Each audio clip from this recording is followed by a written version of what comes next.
Kinshasa, capitale de la République démocratique du Congo, mesdames, mesdemoiselles et messieurs, leur propre aux artistes de croire qu'ils feront mieux en méditant qu'en essayant. Ce qu'on voulait faire, c'est en le faisant qu'on le découvre. Bienvenue dans ce nouveau numéro Parler Congo, parler de l'actualité de l'heure et décrypter de fond en comble les questions de l'heure. Vous nous suivez aussi à Brazzaville, vous nous suivez de par le monde, Peter Tiani RDC.tv par YouTube, et ici c'est sur CCTV. Merci à vous. Et merci à cette équipe technique, toujours de mèche, avec nous, Arnaud de Massamba, Belgonico Bwanda, donné par Bosco. Plusieurs candidats présidents passés sur ce plateau. Oui, c'est un autre candidat qui passe. Croisez le fer avec nous dans Questions publiques. Il est spécialiste en informatique. Il a des entreprises. Mais aujourd'hui, il va répondre à vos questions. Le candidat chez Combat, mesdames, mesdemoiselles et messieurs, dans Questions publiques.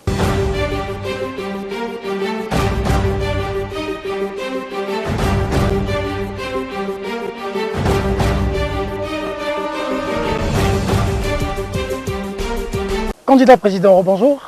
Bonjour. Vous allez bien? Un peu fatigué, on dirait? Ça va. Bien, Kinshasa? Oui, très bien. Ça me fait plaisir de retrouver un environnement naturel. L'actualité, c'est d'abord Béni. En tant que candidat président, si par extraordinaire vous étiez élu, comment mettrez-vous fin à la situation de Béni? Il n'y a pas que Béni. Il y a aussi les Kasaï centrales. Il y a aussi ces problèmes d'à peu près 200 ou 205 groupes armés à l'est du pays. Ce qui il est nécessaire que nous puissions rapidement renforcer de sécurité. Aussi, en fait, il faut assurer l'intégrité territoriale. Il faut aussi punir, n'est-ce pas, ou comment dirais-je, traduire en justice toutes les personnes qui ont été responsables de crimes économiques et de crimes de guerre. Oui, mais de manière pragmatique, comment finiriez-vous problème, quelle stratégie mettre en place pour que, quand même, de morts, ça en fait trop, plusieurs millions de morts, à peine il y a encore de Congolais qui tombent, une vingtaine.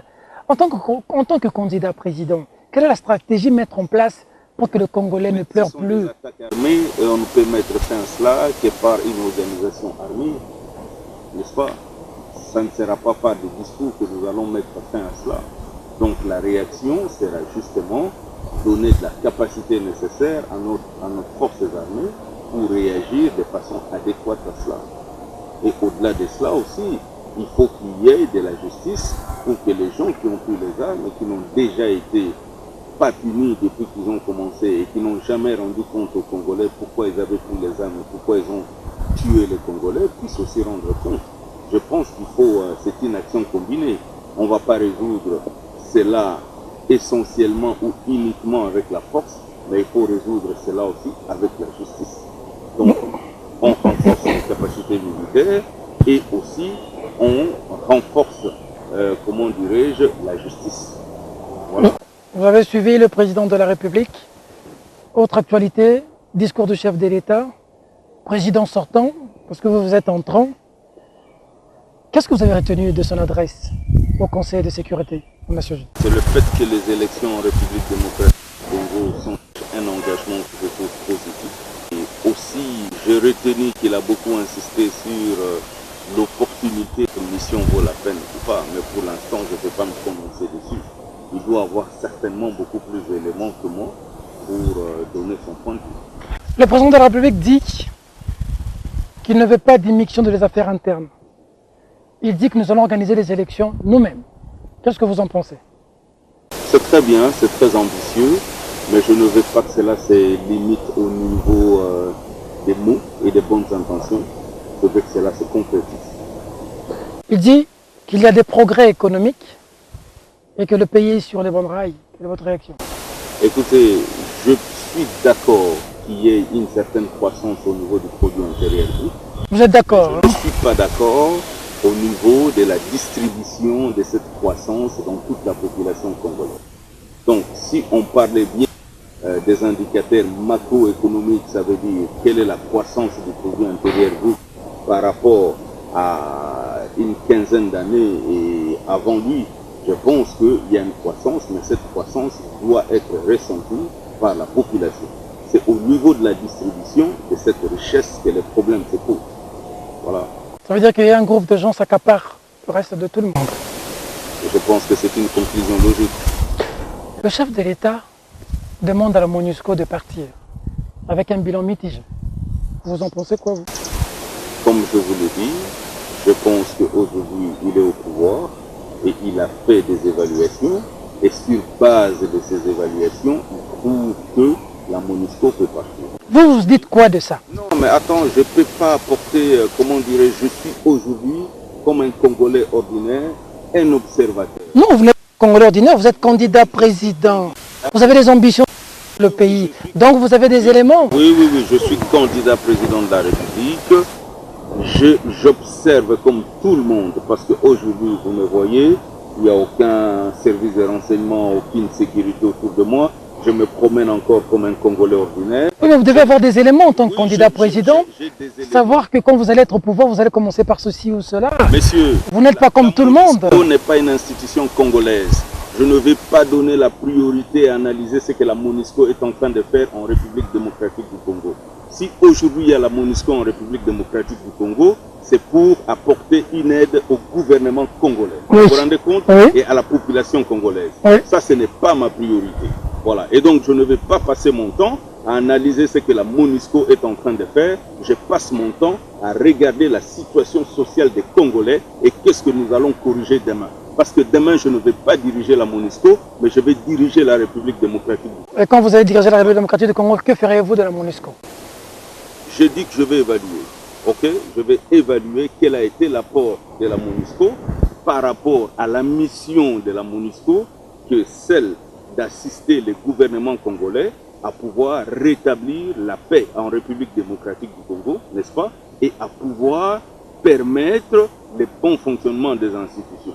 Je vais les évaluer et en ce moment, je ne peux pas encore les évaluer et je ne vais pas mettre le départ ou la présence de la MONUSCO comme priorité dans mon programme de gouvernement. Qu'est-ce qui est priorité dans votre programme?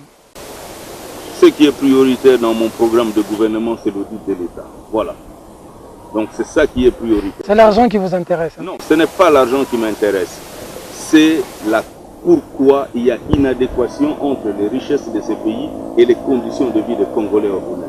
Je dois savoir où passent les ressources de ces Congos et pourquoi ces ressources ne sont pas distribuées de façon équitable, comme le dit la Constitution.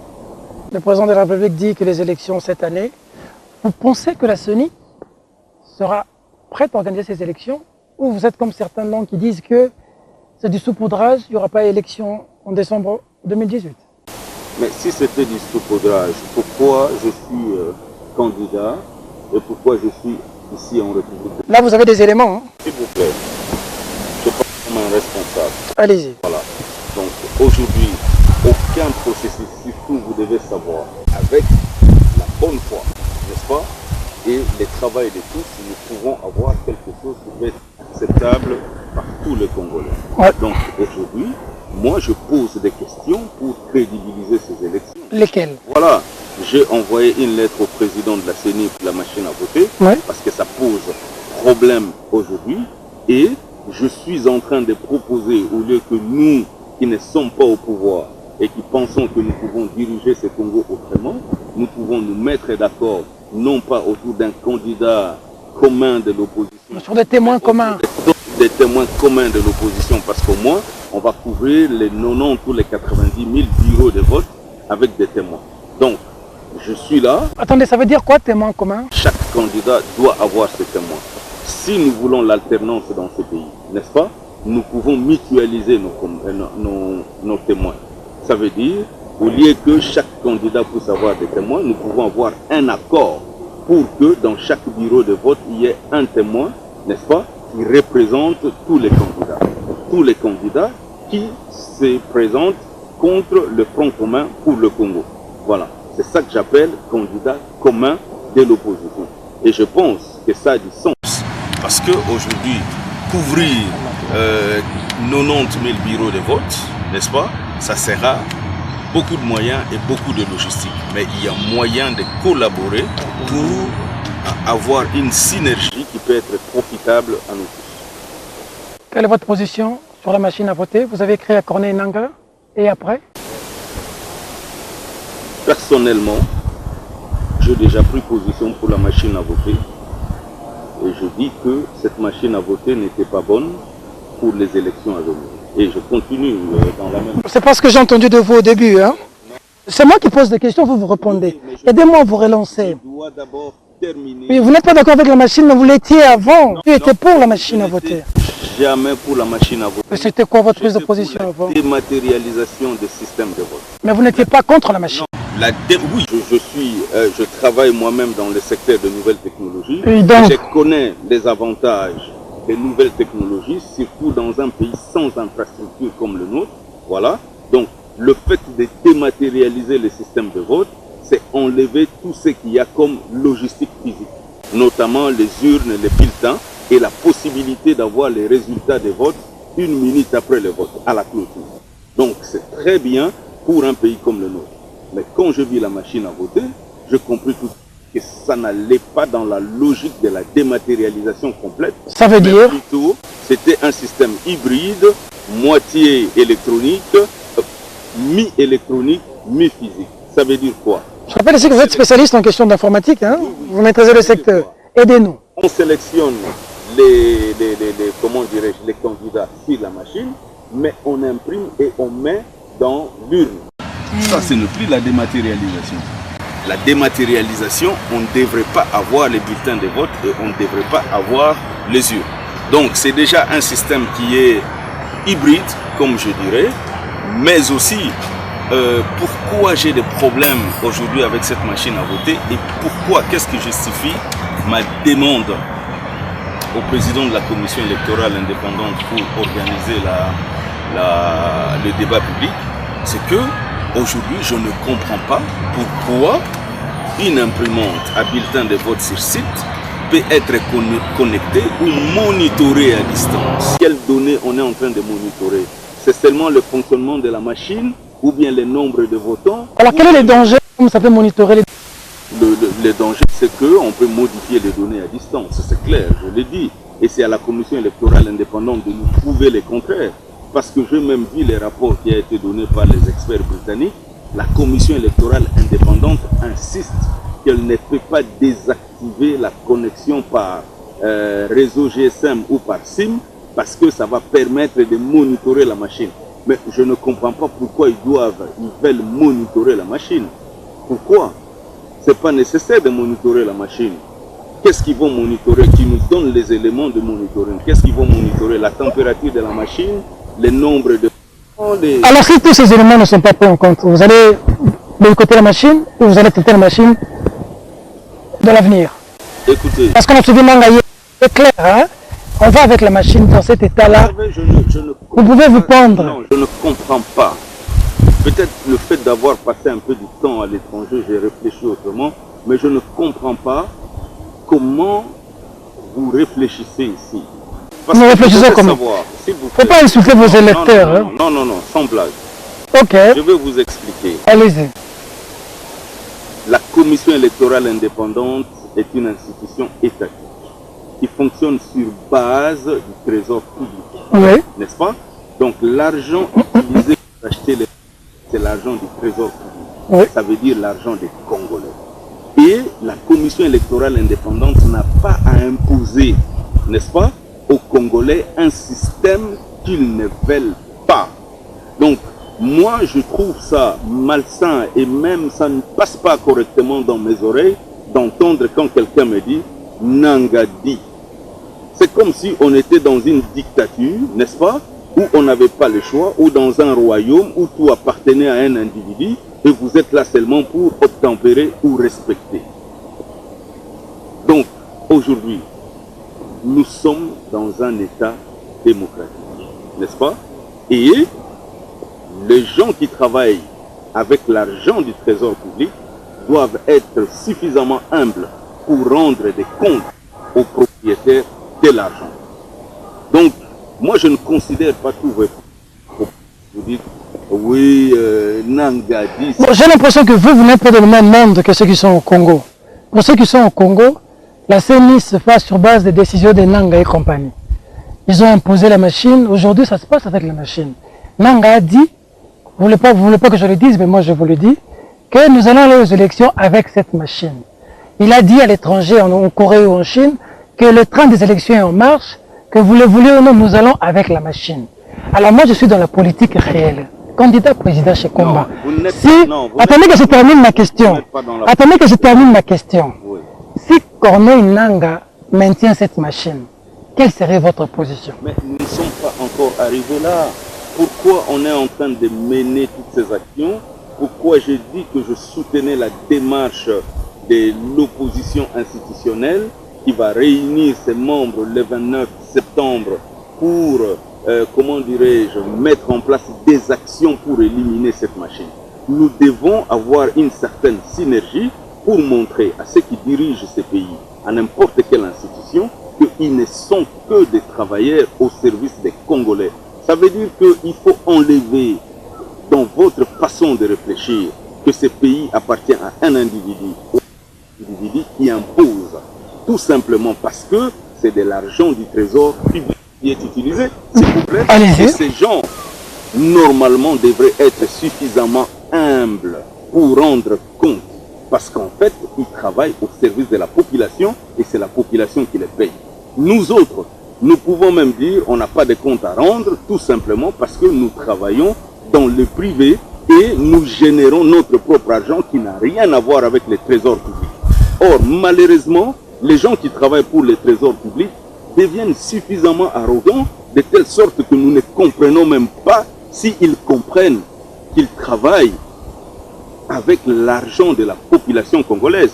Moi, aujourd'hui, en tant que Congolais, non pas en tant que candidat président de la République, je m'insurge contre ce dictat. Et je pense qu'il y a beaucoup de Congolais qui vont s'insurger contre ça. Et après, oui. Vous faites quoi maintenant pour retirer la machine? Après, c'est-à-dire quoi? C'est-à-dire qu'il faut faire quelque chose pour le monde arrêter sa machine. Oui, vous faites quoi? Non, mais justement, il y a déjà une action qui est, dont je suis solidaire, une action de l'opposition pour mobiliser la population contre cette machine à voter parce que la population n'en veut pas et c'est l'argent du trésor public. Vous serez là? Aujourd'hui, oui, mais pourquoi pas? Je suis là. Pourquoi je ne serai pas? Je vais vous voir pendant les marches. Oui, mais il n'y a pas de problème. Je vous dis que je vais vous chercher. Hein. Ça ne sera pas la première marche de ma vie. J'ai beaucoup marché quand j'ai même été interpellé pour atteinte à la sûreté intérieure de l'État.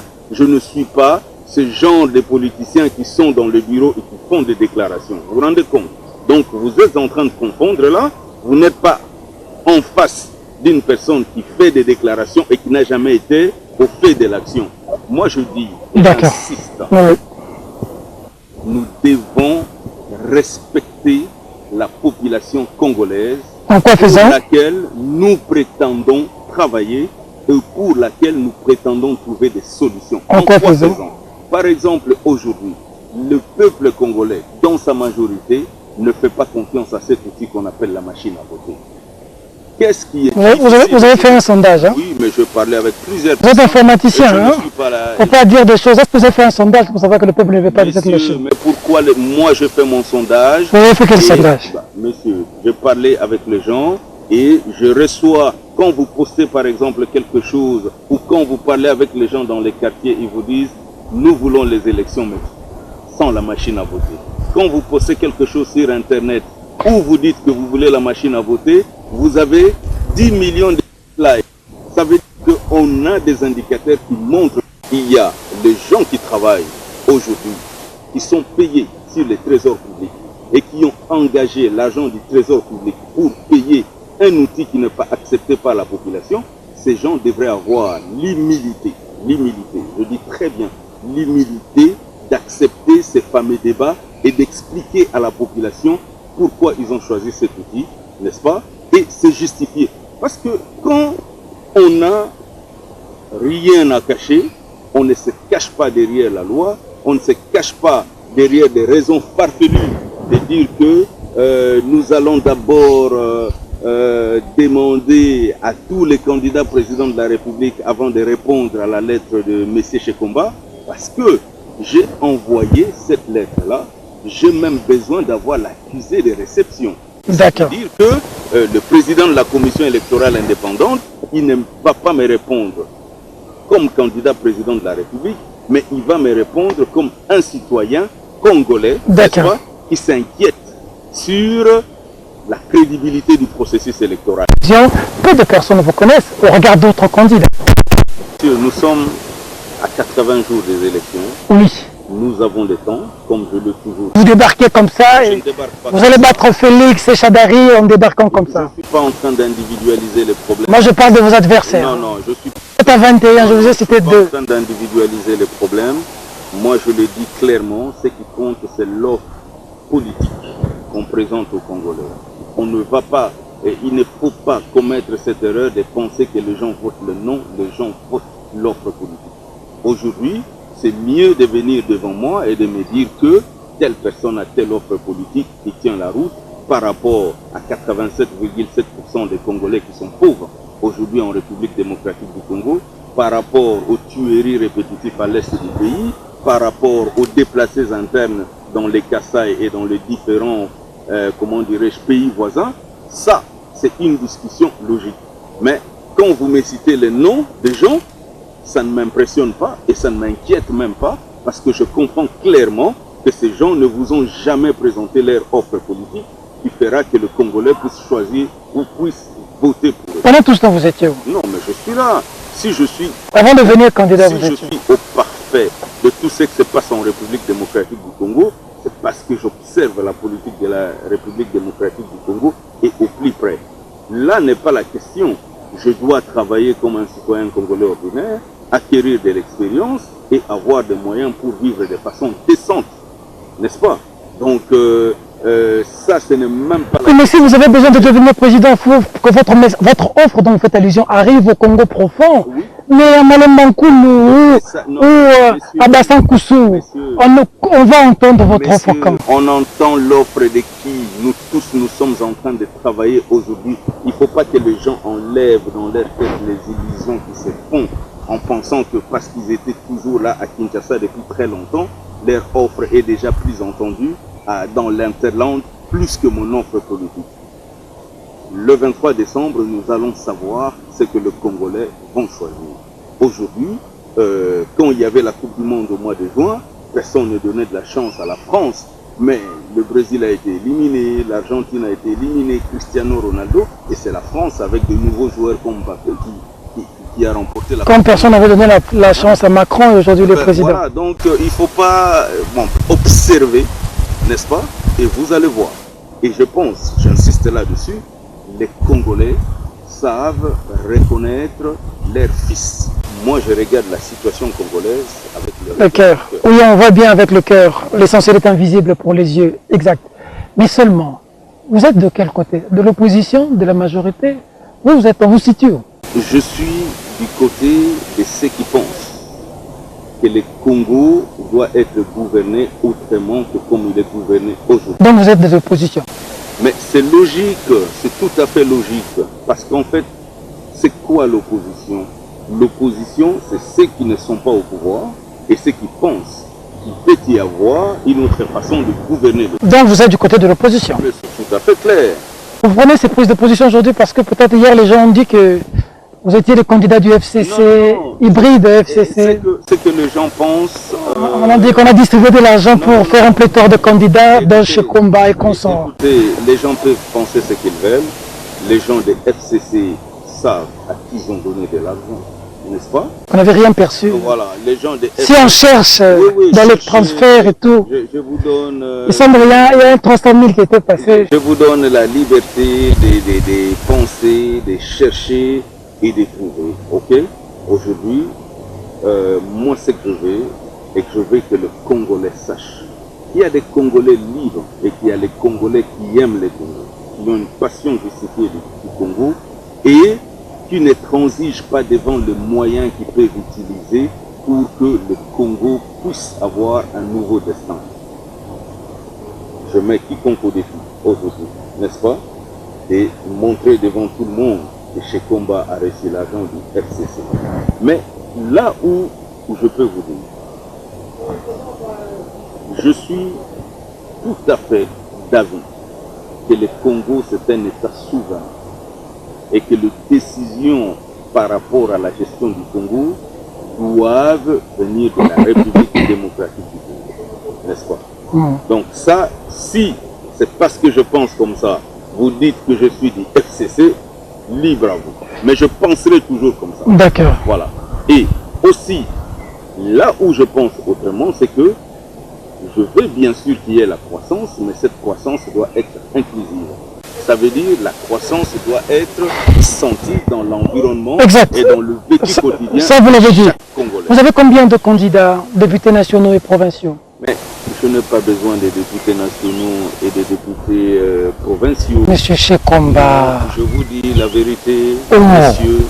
messieurs. Vous allez gérer comment? Non, mais comment nous allons gérer? Mais nous sommes dans un régime semi-présidentiel. Oui, c'est justement... C'est l'Assemblée nationale qui contrôle. C'est justement la particularité que j'ai. Allez-y. Oui, la particularité que j'ai, c'est que je vais réunir toutes les mains et tous les bras qui veulent servir. N'est-ce pas? Aujourd'hui, je ne suis pas en train de faire une discrimination. Je ne vais pas appartenir à un parti politique pour être le président d'un parti politique ou d'un groupement politique. Vous n'avez même pas de parti politique? Non, je n'ai pas de parti politique.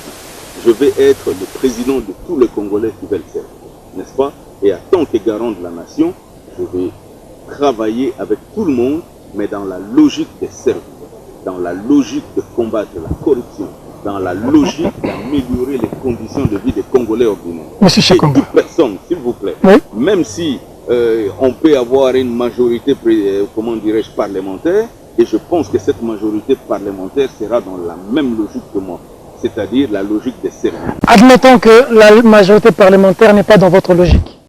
Admettons que la majorité, mais de toutes les façons, nous allons recourir, n'est-ce pas, aux dispositions que nous offre la... Vous commencez, on dit nous sommes majoritaires, c'est un indépendant qu'on ne sait pas, c'est la communauté internationale qui nous a imposé ces présidents-là, il doit tomber. Non, mais ça c'est déjà un argumentaire qui ne tient pas debout, parce que ce n'est pas la communauté internationale qui va voter, n'est-ce pas? Ce sont des Congolais qui vont voter. Oui. J'ai déjà connu cette histoire à l'université de Kinshasa, D'accord. même si je vais encore revenir là-dessus. Oui. L'assemblée qui votait les coordonnateurs des étudiants de l'université de Kinshasa, Très bien. c'était tous les chefs de promotion. Mais il y avait aussi des délégués facultaires. À un moment, les délégués facultaires étaient contre le président des étudiants et ils ont fait une lettre pour me révoquer. Mais en fait, ils avaient tort. Ah, vous avez déjà vécu ça dans le passé, hein? Oui. Ça risque de revenir Non, encore. ça ne va pas revenir, mais Ah, j'ai d'accord. résolu, j'ai trouvé la solution à ça. Ah, ok. Le problème, c'est qu'il y a la théorie de l'acte contraire. Très bien. N'est-ce pas? C'est l'Assemblée qui vote et c'est l'Assemblée qui va démettre. Aujourd'hui, je serai élu au suffrage universel direct. Oui. Ça veut dire tous les Congolais. Par le souverain primaire. Voilà, par le souverain primaire. Oui. Si je suis en conflit avec L'Assemblée nationale. qui n'est pas dans la vision d'amélioration des conditions de vie des Congolais ordinaires, le souverain primaire, nous allons recourir au souverain primaire, Donc, n'est-ce pas? donc, Nous allons ici, il y a pas de langue de bois avec moi. Je ne sais pas si on vous avait informé. demander au souverain primaire Oui. d'élire les gens qui seront réellement dans la En logique quoi de président, vous allez faire quoi? Monsieur, Vous allez en guerre avec l'Assemblée nationale. Vous faites quoi? la seule guerre dont je peux avoir peur aujourd'hui, c'est la guerre avec la population. Parce qu'en fait, aujourd'hui, nous sommes en train de vouloir construire un autre Congo. Un Congo dans lequel la population doit être respectée. Ce qui n'a pas été le cas. Et d'ailleurs, vous le notez bien dans le propos des gens qui dirigent les institutions comme la CENI, où ils disent c'est soit la machine à voter ou rien, alors que l'argent qu'ils utilisent pour acheter les fameuses machines à voter, c'est l'argent de la population. Vous vous rendez compte? Alors, il faut que les gens apprennent à respecter la population. Alors vous allez faire quoi en ce moment-là? Vous n'avez pas répondu à ma question. Mais, crise avec l'Assemblée nationale, vous faites quoi? La Constitution dit quoi? Si nous ne nous mettons pas d'accord, on peut dissoudre l'Assemblée nationale et réorganiser les élections. Et je pense que c'est une très bonne occasion pour la population congolaise. On n'a pas de langue de bois. C'est un autre Mobutu qui revient au pouvoir. Non, ce n'est pas un autre Mobutu qui revient au pouvoir. Pas du tout. Ce sera qui? Mais il faut qu'il y ait de l'ordre dans ce pays et il faut qu'on respecte les... Les gens se sont battus, la population a voté pour des gens. Ces gens-là ont dit que celui-là qui est président, il faut... ça marche pas. Déjà, c'est la loi électorale exclut certaines personnes, tout simplement, parce que ces personnes n'ont pas eu à avoir 1000 $ ou n'ont pas eu. Or, vous savez qu'en République démocratique du Congo, il est très difficile d'avoir 1000 $. Même, donc ça veut dire que les gens qui n'ont pas eu 1000 $ n'aiment pas le Congo. Les gens qui partagent au quotidien les souffrances de leur communauté, n'est-ce pas, et qui peuvent avoir des soutiens par signature de leur communauté pour être candidats, ont été exclus parce qu'ils n'ont pas 1000 $. On ne va pas parler de ça aujourd'hui. Et je pense que les gens qui seront élus comme députés, quand je serai président de la République, ils auront la liberté de désigner un premier ministre parce qu'ils seront majoritaires au Parlement comme le. Mais ce premier ministre doit s'inscrire dans la politique du chef de l'État, c'est-à-dire l'amélioration en premier des conditions de vie des Congolais ordinaires et en deuxième lieu, comment dirais-je, la création, n'est-ce pas, de l'invincibilité de la République démocratique du Congo pour que nous puissions être en interaction d'abord avec les pays voisins dans des projets d'intérêt commun pour que notre diplomatie devienne forte, n'est-ce pas? Et puis, on soit respecté dans le monde. Alors, quand vous dites que vous entrez en conflit avec l'Assemblée nationale, on ne peut pas entrer en conflit quand on veut servir. On entre en conflit quand on veut se servir. Et je pense que toutes les personnes qui seront élues vont aller dans la logique de servir enfin leurs électeurs. C'est pas une erreur de ne pas avoir eu des députés, candidats députés? Ce n'est pas du tout une erreur. Un problème de budget. Ça n'a jamais été un problème. Les candidats, il faut avoir des moyens. Non, ça n'a jamais été. Mais on sait que vous avez eu 100 000 $ pour. Non, ça n'a jamais été un problème de budget. Ça a été un problème de ne pas vouloir. Si déjà je n'ai jamais milité dans un parti politique, n'est-ce pas? Ça veut dire que je ne crois pas que la solution au problème du Congo viendra des partis politiques. Ok? Parce que je le sais, les partis politiques aujourd'hui, c'est, comment dirais-je, la sélection se fait, c'est une seule personne ou quelques personnes qui contribuent pour faire fonctionner les partis politiques. Et chaque fois qu'il y a des négociations, ce sont ces personnes qui sont nommées. Je ne suis pas là pour venir critiquer les partis politiques, mais je vous dis tout simplement que j'ai voulu être candidat indépendant pour élargir, n'est-ce pas, la possibilité d'avoir les gens de bonne volonté qui veulent servir ces pays au-delà de leur appartenance, n'est-ce pas, dans les partis politiques. Si j'étais vous, vous étiez moi, pourquoi je voterais pour vous? Vous voterez pour moi parce que, je suis un Congolais ordinaire aujourd'hui qui a travaillé honnêtement et qui a la volonté de voir un autre Congo, et au lieu d'utiliser par exemple son argent pour faire autre chose, il a investi dans l'espoir de voir un autre Congo. Un Congolais qui peut être le modèle de plusieurs Congolais, ça veut dire qui n'est pas un héritier, qui ne roule pas sur l'or, n'est-ce pas, qui n'a pas roulé sur l'or toute sa jeunesse, qui a fait toutes ses études en République démocratique du Congo et qui n'a pas voulu jouir, n'est-ce pas? On te rappelle ici que vous êtes de la diaspora. Mais la diaspora, ça fait combien d'années que je suis parti travailler? La diaspora, une diaspora africaine. Je ne suis pas dans la diaspora, comme vous le pensez. J'ai seulement dit que vous êtes de la diaspora. Oui, c'est vous qui commencez à préciser. Non, je ne suis pas de la diaspora, comme vous le dites, parce que je n'ai pas coupé mes liens avec mon pays. J'ai une maison ici, j'ai mes histoires ici. Chaque année, si vous regardez les différents passeports que j'ai, mes passeports se renouvellent chaque année en République démocratique du Congo. Ça veut dire que je suis au fait et je suis toujours présent en République démocratique du Congo. Dire que je suis de la diaspora, il y a des gens qui sont plus de la diaspora que moi, parce qu'ils ont eu même le temps de se faire, de prendre une autre nationalité. Vous faites allusion à qui? Bon, à personne. Au candidat président ou je peux vous aider pour le candidat président? Non, c'est vous qui le dites, je n'ai rien dit. On a cité Sami Badibanga, Noël Tchani, on parle d'Américains, bon, le candidat député pléthore. Bon. Vous, si on fouille, on verra qu'il n'y a rien. Hein. Vous êtes Congolais partout. Je suis Congolais partout. On va checker après. Hein. Ok, je vous le laisse. Quand la diaspora va vous suivre, c'est comme ça que les dossiers sortent. Il n'y a pas de problème, suivez-moi. Vous avez dit que vous êtes de l'opposition. Qui est selon vous le probable candidat commun? Mais moi, je vous dis qu'il n'y aura pas de candidats communs. Il n'y en aura pas? Mais parce que, en fait, les gens qui sont déjà en train de discuter pour les candidats communs ne représentent pas l'ensemble des candidats qui ne sont pas du pouvoir. Et je ne sais pas sur base de quels critères ils se sont autoproclamés. L'ancienneté, le combat, c'est pas quelqu'un qui vient, qui débarque comme ça, il paye 5 000. Il dit il est de l'opposition, il vient sur la table. C'est trop facile, non? Tous les candidats de la République que vous avez, n'est-ce pas? Oui. Je suis parmi les déjà été ici pour revendiquer, n'est-ce pas, le droit des Congolais en 1999, n'est-ce pas? Et j'ai passé le temps en prison pour atteindre à la sûreté intérieure de l'État. Quand vous parlez du combat, messieurs, le combat, c'est pas la parole. Vous vous rendez compte? Combat, non, le combat, c'est défendre les intérêts de sa communauté. Vous avez affronté Moussé l'époque? Absolument. C'était pourquoi? Ah, mais... Dites-nous, parce que les autres disent que vous êtes poids mouche, vous êtes venu hier, ils ne peuvent pas vous associer avec des poids lourds. Je pense que ce sont eux qui sont venus après moi, en 1997, n'est-ce pas? Oui. Quand nous, on revendiquait pour l'abolition du partenariat. Citez-moi un de ces candidats qui était avec nous, n'est-ce pas, dans l'opposition. Un seul de ces candidats. Félix Tshisekedi était avec son père. Hein? Oh, oui, mais attendez, il était où au Congo? En tout cas, il était avec son père. Non, je pose la question, il était où au Congo? Il marchait? Ça, on va vérifier. Bah voilà, donc voilà. Donc vous étiez seul.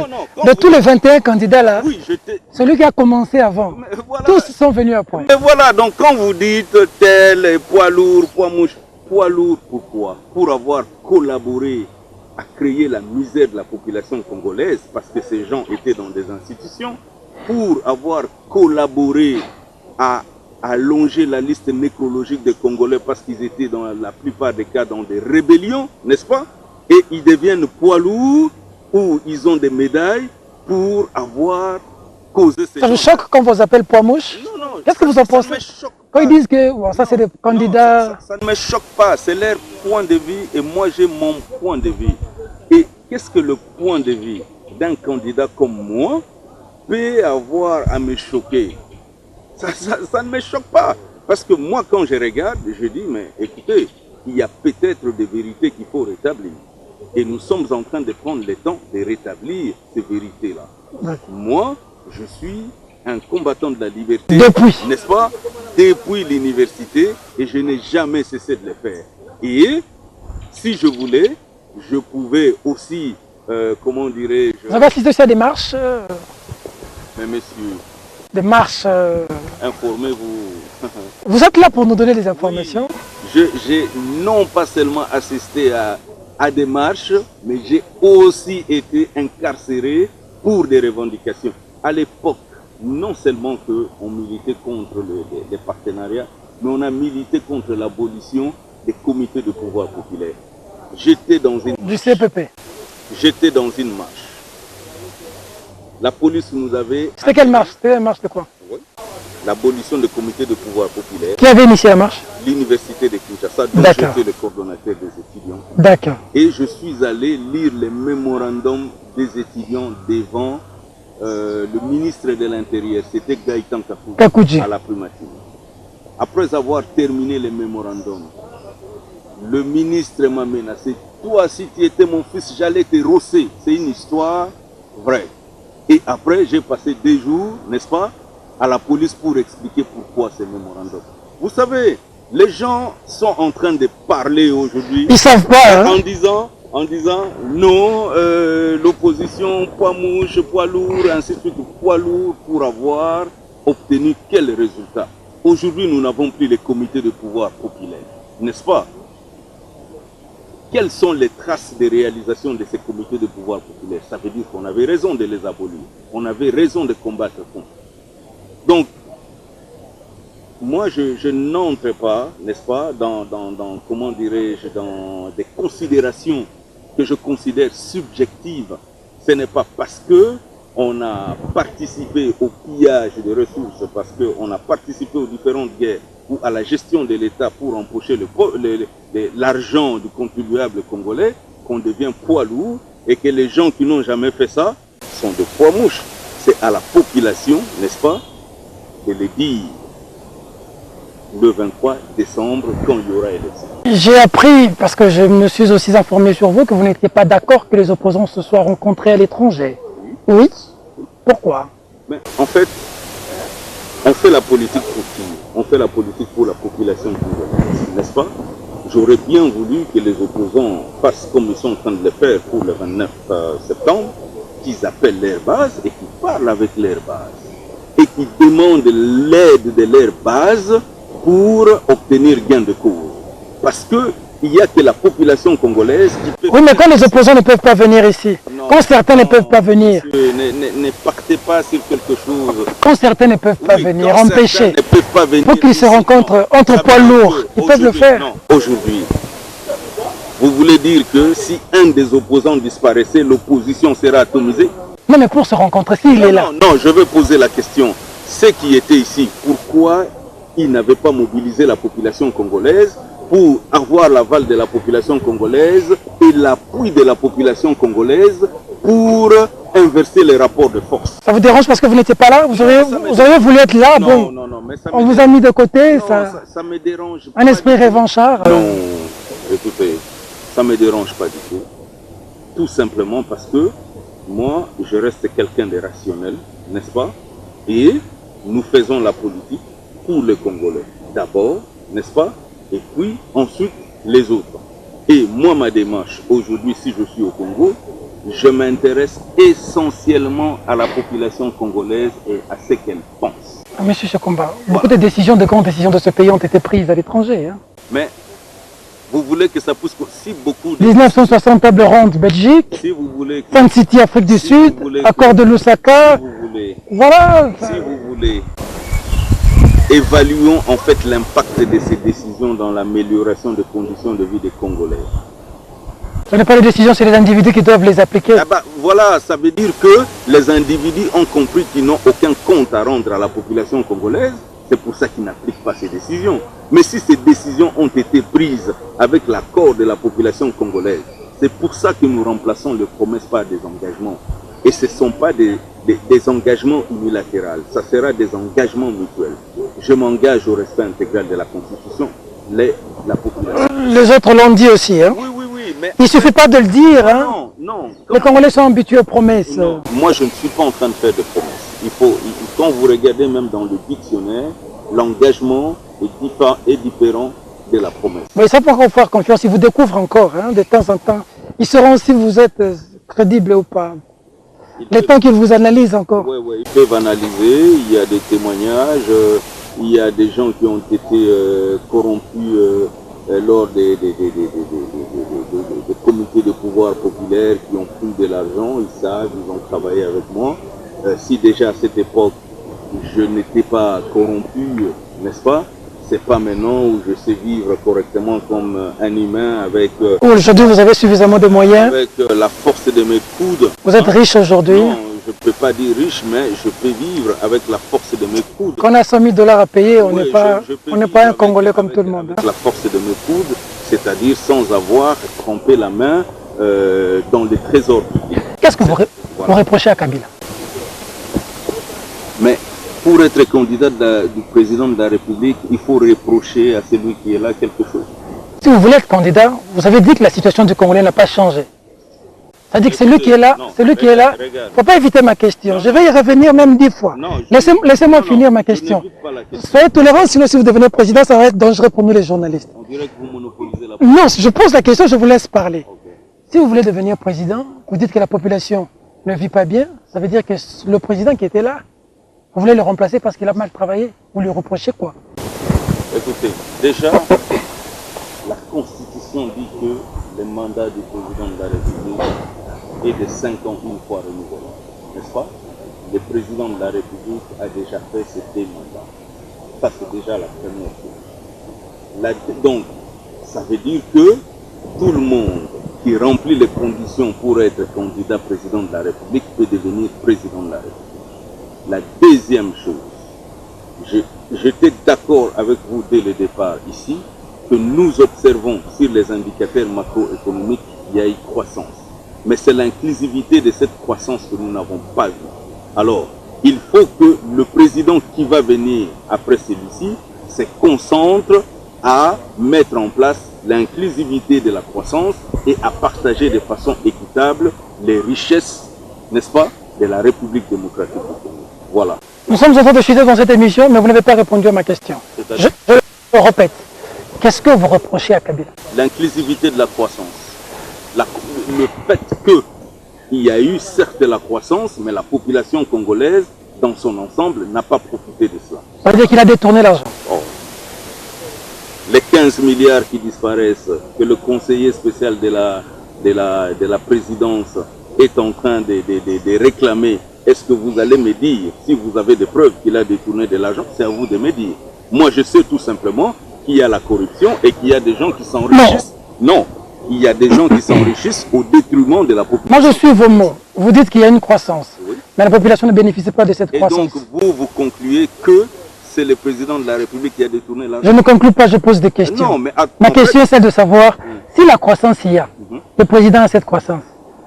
Ça n'arrive pas à la population. C'est pas le président qui a la croissance, c'est l'État qui a la croissance. Exact. Il faut faire exactement. J'utilise cette métaphore-là. Voilà. Il y a la croissance et il y a un président, c'est l'État.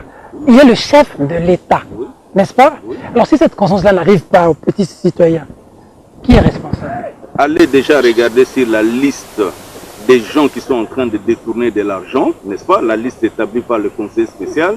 Si vous allez trouver... Monsieur, je sais comment vous ne répondez pas à ma question. Non, mais vous voulez que je réponde selon que vous... Je veux savoir quels sont les éléments que vous reprochez au président qui font que vous devez le remplacer. Je l'ai dit. Sinon qu'il reste. Non, mais pourquoi? Parce que la Constitution ne lui autorise déjà pas. Mais il a Chadari, que Chadari il reste. Oh, mais bon Dieu. Dans une démocratie, où avez-vous déjà vu qu'un président puisse désigner quelqu'un qui va les remplacer?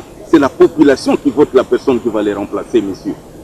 Alors, vous voulez être dans une démocratie ou vous voulez être dans un royaume? On n'est pas dans un royaume, malheureusement pour vous. N'est-ce pas? Donc, nous sommes... Ça veut dire que vous êtes contre Chadari. Vous êtes en train d'individualiser le problème alors que je parle des principes généraux de la démocratie. Pourquoi vous évitez des mots? Non, mais en fait, avec l'opposition, vous avez dit des gens qui ont volé, des gens qui sont des rebelles.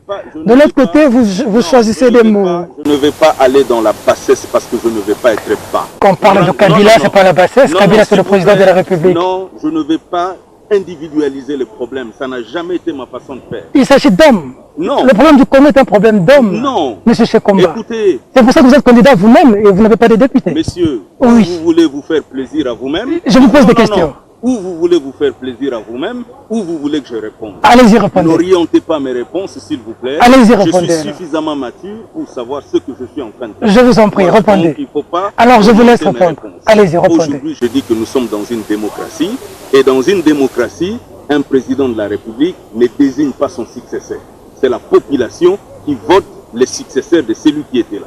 Ça, c'est un. Et deux, étant donné que la Constitution dit que le mandat du chef de l'État est de 5 ans, une fois renouvelable, il a déjà fait ses mandats, c'est fini. Donc, aujourd'hui, si je suis candidat président de la République, ça ne veut pas forcément dire que je veux qu'il parte. Nous sommes dans un pays démocratique et tout le monde respecte la loi. Vous me posez la question, que reprochez-vous? Ça veut dire qu'est-ce qui n'a pas fait mieux que je vais faire mieux? Je dis, ce que je vais faire mieux, c'est d'étendre l'inclusivité de la croissance à toute la population. Vous allez le faire comment? Mais j'ai donné mes 12 engagements. Je vais combattre la corruption. Allez-y, nous chutons à l'émission. Ben voilà. Vous êtes là pour ça, allez-y. Allez-y. Ne vous fâchez pas, tranquillisez-vous. Donnez les 12 engagements. Non, parce que j'ai comme l'impression... Tranquillisez-vous. Moi, je pose des questions. Non, s'il vous plaît. Vous êtes mon invité, je dois vous mettre à l'aise. Tranquillisez-vous.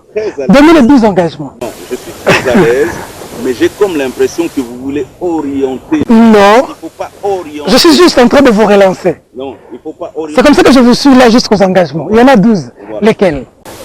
Je dis aujourd'hui, si on devrait avoir les élections en 2016 et que jusqu'aujourd'hui on ne les a pas, c'est parce que la Constitution n'est pas respectée dans son intégralité. D'accord. Donc la Constitution doit être respectée, c'est un engagement. Si aujourd'hui, dans la Constitution, on dit que tous les Congolais ont le droit de jouir des richesses nationales et que nous avons 87% de pauvres, ça veut dire que la Constitution n'est pas respectée. C'est un élément très important. Quand nous disons qu'il faut auditer l'État, Il faut auditer l'État, oui, effectivement, pour savoir, comme vous avez dit, qui détourne et qui ne détourne pas. C'est important. Exact. Quand nous disons aujourd'hui qu'il faut la comparution devant la justice des criminels économiques et des criminels de guerre. Aujourd'hui, si les gens continuent à tuer impunément dans les Kasaï et dans les provinces de l'Est, c'est parce qu'ils n'ont jamais vu quelqu'un de condamné pour servir de leçon. Exact. Si les gens continuent à voler, c'est parce qu'ils n'ont jamais vu quelqu'un qui a été condamné pour le détournement. Le laxisme, la passivité. Voilà. Et ainsi de suite. On est d'accord. Pour garantir l'intégrité territoriale, il faut créer un fonds de réconciliation et comment dirais-je, de réparation. Il faut donner la liberté de la presse, justement. Et il faut... Vous avez semblé me menacer un moment. Hein? Non, non, je ne vous menace pas. Avec vous, il y aura la liberté de la presse. Hein? Il y aura certainement, parce que je prends un engagement là-dessus. Très bien. Ce que je veux, c'est justement de réformater l'État. Et je comprends bien pourquoi vous posez ce genre de questions. Parce que aujourd'hui, l'administration a toujours servi soit à un individu, soit à un groupe d'individus. Et donc, il faut réformater l'administration pour le mettre au service de tout le monde. Il faut assurer la sécurité des Congolais au sens le plus large, c'est-à-dire sur le plan alimentaire, sur le plan, comment dirais-je, physique, territorial, sanitaire, ainsi de suite, et aussi assurer la distribution équitable des richesses, ce qui n'est pas le cas. C'est ce que nous voulons faire, justement. Et les indicateurs que nous avons aujourd'hui nous disent le contraire. Merci, M. Shekomba, candidat président. Vous avez 2 minutes pour clôturer cette émission. Vous allez clôturer cette émission avec cette dernière question, on a fini, mais vous avez 2 minutes. Nous sommes dans un pays où nous avons tout. Lorsque vous parlez de vos 12 éléments, vos 12 priorités, on sent réellement que vous touchez le fond. Un pays où nous avons tout, mais les Congolais ont du mal à mettre le pain le matin. Un pays où les Congolais vivent comme des étrangers chez eux. C'est comme ça que quand il y a des véloteries, c'est plein de les cybercafés, tout le monde veut partir. On nous chasse partout en Europe. Bien, il y a peu en Afrique du Sud, on a été tués, tabassés comme des chiens en Angola, chassés ici même à Brazzaville, pendant que nous avons tout ici. À toutes ces personnes qui ont perdu espoir, qui veulent partir, que pouvez-vous leur dire pour le Congo de demain avec vous, pour qu'ils restent au pays? On termine par là. Je pense que les Congolais doivent avoir de l'espoir, tout simplement parce que nous avons tout ce qu'il faut pour être la première puissance économique en Afrique, et pourquoi pas parmi les premiers pays puissants au monde. Mais la seule chose qui nous manque justement, c'est le bon sens et la volonté de bien faire les choses. C'est éliminer dans notre façon de penser les 4 mots que j'ai reçus d'un diplomate belge qui a longtemps vécu ici. Il disait, il avait retenu 4 mots magiques en République démocratique du Congo. Lesquels? Voilà, je vais vous dire, Ngai, Lelo, Mingi, Noki. Tout le monde travaille dans cette direction. Moi, aujourd'hui, beaucoup, rapidement. Voilà. Et donc, si nous tous, n'est-ce pas, nous enlevons dans notre tête cette façon de travailler, Ngai, Lelo, Mingi, Noki, il y a des richesses pour tout le monde et nous aurons un pays respecté. Et ce que je suis en train de vous dire, c'est que nous avons la volonté, n'est-ce pas, de bien faire les choses et nous avons le bon sens et nous avons l'expérience de la gestion. Et quand on gère une entreprise privée, on ne peut pas avoir dans sa tête, n'est-ce pas, les Ngai, les Lo, Mingi, Noki. On investit dans la durée. Voilà, on investit dans la durée et on pense au bien-être de tout le monde. Merci beaucoup, candidat président Shekomba. Merci d'avoir répondu affirmativement à notre invitation. Et nous disons ici un grand merci à notre confrère, l'un des meilleurs aujourd'hui, Stani Boujakira, qui a facilité cette prise de contact, pour qui nous avons beaucoup d'estime. On espère que ce n'est pas la dernière fois. Vous allez revenir. C'est un réel plaisir d'être en fair play. Il y a des gens qui se sont levés sur le même plateau. Ici, il y a 2 de la majorité et 1 de l'opposition. Ils se sont levés, hein. Les questions n'étaient pas très gentilles. Merci d'avoir répondu affirmativement à notre invitation. Pour son édifice, le Congo a besoin de la participation de nous tous. Nous peuplerons ensemble et nous assurerons la grandeur. Mesdames, Mesdemoiselles et Messieurs, Cette émission est terminée. Au revoir.